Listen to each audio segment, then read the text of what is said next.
Hello students, today we are going to start with the book First Flight, Chapter 3, Two Stories About Flying.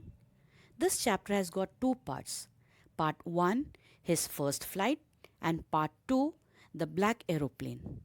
So today we are going to start with Part 1, His First Flight by Liam O'Flaherty. Now in this chapter, the writer deals with overcoming of our fears. Like we all know, everybody has some or the other fear in their life. It could be the fear of height, darkness, water, or any other thing there. So in life, every journey of 1,000 miles begin with a single step, and to take this single step is the most difficult thing. So, this story describes the plight of the young seagull who is afraid to take his first flight and how his mother helps him out to overcome this fear. The young seagull was afraid of flying. His two brothers and his sister had already flown away the day before. He had been afraid to fly with them. They even showed him that it was quite easy to fly. But he could not gather courage, and he looked desperately at the vast sea beneath. He felt that his wings would never support him, so he ran back to the little hole under the ledge where he slept at night. He failed to gather courage to take his first flight.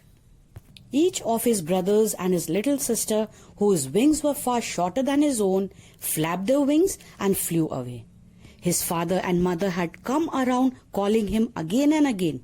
They rebuked him, threatened him that if he did not fly, he would die of hunger. But he could not even move from his place. All the efforts of his parents failed. For the next 24 hours, no one went near him. He tried several times to run forward to the brink of the ledge and flap his wings, but he became afraid. He sat and watched his parents, brothers, and sister flying. His parents had been perfecting his brothers and sister how to dive for fish on their own. They called him to fly, but he could not do so. He had not eaten anything since the previous night, and he almost fainted with hunger. He felt that he was going to starve to death, but his parents didn't look at him. Then after some time he noticed that the mother looked at him. She was tearing a piece of fish with her beak, and the sight of the food maddened him. He cried at her, but she just screamed back mockingly. Suddenly he felt the joy seeing his mother approaching him with food. She flew across him with it. He leaned out, tapping the rock with his feet. The mother tried to fly nearer to him. The sight of the food made him mad, as he was very hungry. But to his surprise, the mother halted, keeping the fish just out of his reach.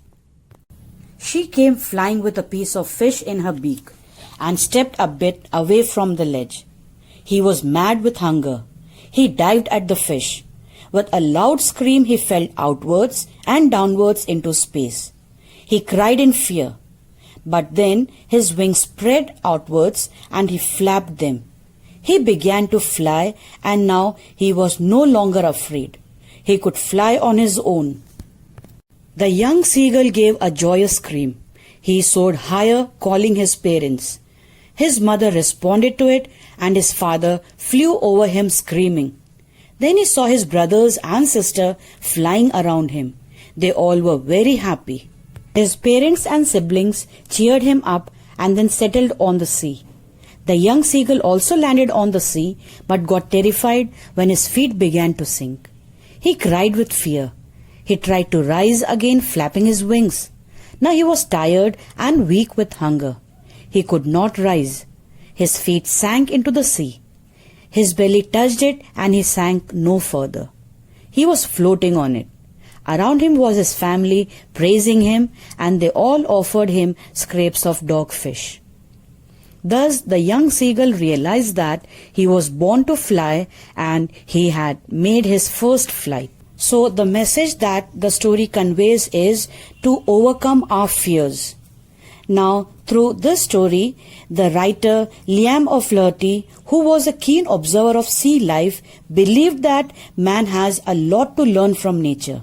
He has given a humane touch to the seagull's plight to remind the reader of the nervousness he or she too might experience before or when doing something new.